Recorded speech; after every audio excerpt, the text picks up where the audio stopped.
Courageous Self-Care Podcast. I'm your host, Christina Marlette. On this show, we discuss self-care that goes deep. It goes beyond bubble baths, chocolate, and wine. It is the kind of self-care that takes courage because it can get pretty uncomfortable.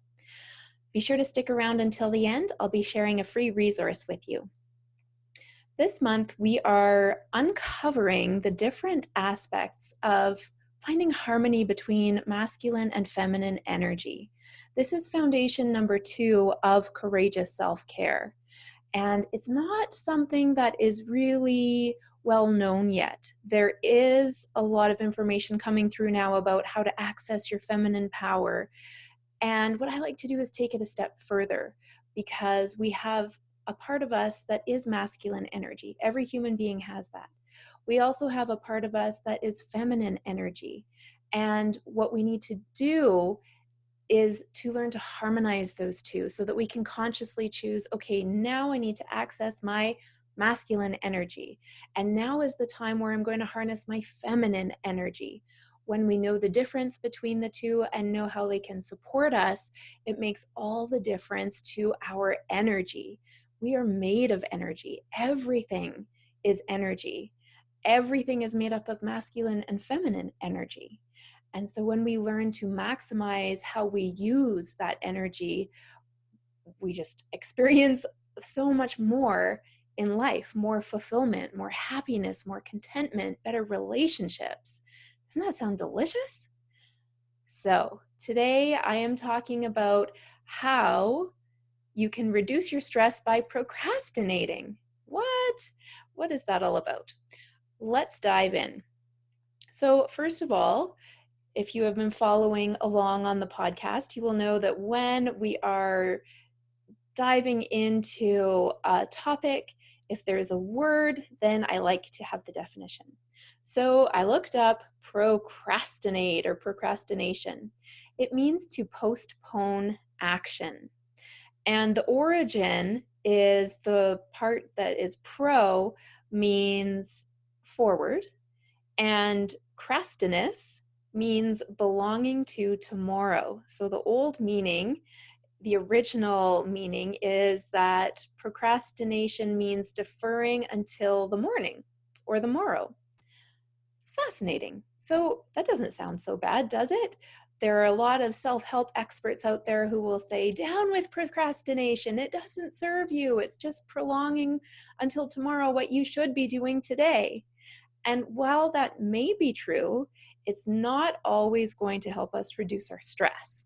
So taking the perspective of masculine and feminine energy, I'm going to share with you what I have learned about procrastination, in particular from Alison Armstrong and John Gray, who are experts in masculine and feminine energy and behaviors. So why is it that we procrastinate? The main reason out there would be that we're scared. I have a fear. I don't want to do this thing today, so I'm going to postpone it, delay the action I take towards it as long as possible. There is, however, another idea around procrastination, and this has to do with that masculine and feminine energy. So how can procrastination actually reduce stress? Good question. Now I'm talking particularly about women. So there is gatherer energy. When women just used to have access to feminine energy and men used to just have access to masculine energy, the rules were very straightforward. The men had the hunter energy. They were responsible for the livelihood, the well-being of the tribe, and their main purpose around that was leaving and going out to get the meat and to bring it back, feel heroic, and provide sustenance for the women and children and the elders. Women were the gatherers, and so they did not have the singular focus. They were kind of responsible for everything else. The maintenance of the grounds where they were, finding other food to support the tribe in between the hunt, looking after the children at all the various ages, and looking after the elders. Everything else was this gatherer energy. And those roles were very straightforward up until a few decades ago. So, what happened more recently is that men started getting access to feminine energy and women started getting more access to masculine energy. That has tipped the scales a little bit, not in our favor, because women have swung way over to the masculine side, and we are experiencing a lot of stress due to not quite knowing how to turn on and off that energy. We're just choosing to hang out there all the time. That creates a lot of stress hormone release in our bodies. So we have shifted into that hunter energy that is being very goal oriented, that is also being providers. And then at the same time, we feel like we're responsible for the home and the children and taking care of our surroundings.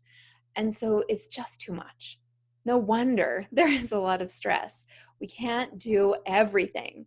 I'm sorry to tell you, but if you are someone who thinks that you can do it all, you might be able to do that for a little while, but at a certain point, if you are continuously hanging out in that goal-oriented space, as I have heard from so many women these days, there is a point where it just isn't possible anymore. And either a crisis or a chaos happens to help women realize that, or there's a sort of epiphany and a realization, oh, this is not what I thought it was going to be. This is no longer sustainable, and things need to shift.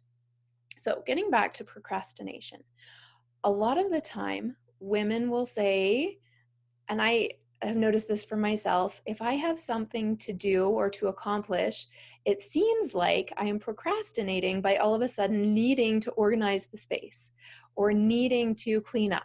Have you ever done that? Maybe you have some big thing that needs to be done, and then you all of a sudden get distracted and have to clean the entire house, and then you can settle into your big thing. That's been labeled as procrastination, which has also been labeled as bad. However, what we are actually doing is naturally tuning into that hunter and then gatherer energy.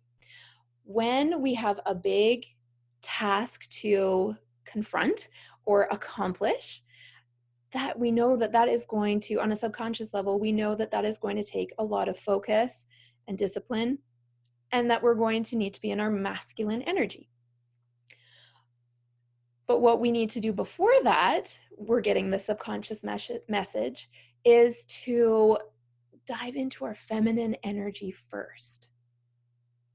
And that is the gathering energy, cleaning up the space, making sure that everything is in order so that nothing is distracting us from being able to be focused. Men naturally have the ability to have that laser focus. For women, it is not natural. We have tried to train ourselves, but we still have this really important gatherer energy that serves us. And the reason that we want to still tune into that gathering energy is because it creates relaxation for us. If we try to go from masculine energy to masculine energy to masculine energy, those stress hormones are coursing through our bodies. If we go into, even just for a little while, the gatherer energy, the cleaning up and tidying of the space, we are creating relaxation. So I'm not advocating procrastinating things for years or even for months, but I am asking you to reframe the idea of beating yourself up if you are needing to access your feminine energy. So for the longest time, when I was getting ready to make a meal in the kitchen, if there were still dishes left out from the previous meal, I would feel the need to clean them up, even though it made no sense whatsoever. I was just going to get the kitchen all messy again, but I found myself doing this over and over, and I was being hard on myself in my mind. Like, this doesn't make any sense. Why am I doing this? I couldn't stop myself. once I had this new explanation about procrastination actually being me tuning into and tapping into my feminine energy, I realized, oh, there's nothing wrong with me. I'm not prolonging making the next meal. I am getting ready to be focused. Same thing if I'm about to do a task that will require my full attention in my office or somewhere else in the house. I might feel the need to clean it up first. And that is actually not procrastination. So, that is how we can reduce our stress using procrastination.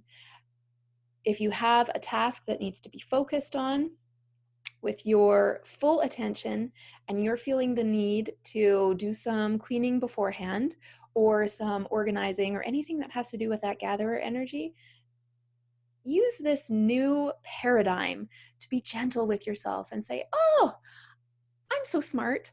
I instinctively knew that I needed to tap into my feminine energy. Doesn't that feel better than, why am I doing this? Why do I constantly have to do this? I'm just procrastinating and there must be something wrong with me. Such a big difference, right? Even just talking about it, I can feel stress leaving because this is an important message to know.